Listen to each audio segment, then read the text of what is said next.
এই ফুল পাইরো না, এটা আমার মেয়ে ফাতেমা পরীক্ষা দিয়ে আসলো।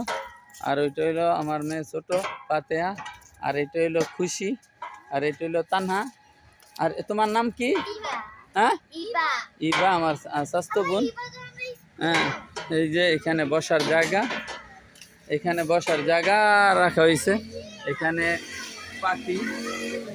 পাখির জন্য জায়গা করা হয়েছে। এই যে হ্যাঁ, এই হলো বাঁশ গাছ খুবই সৌন্দর্য এলাকা।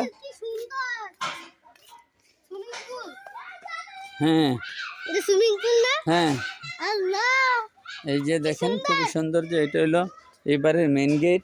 ওই পিছন দিয়ে হইলো আপনার পিছনের গেট। ওপরে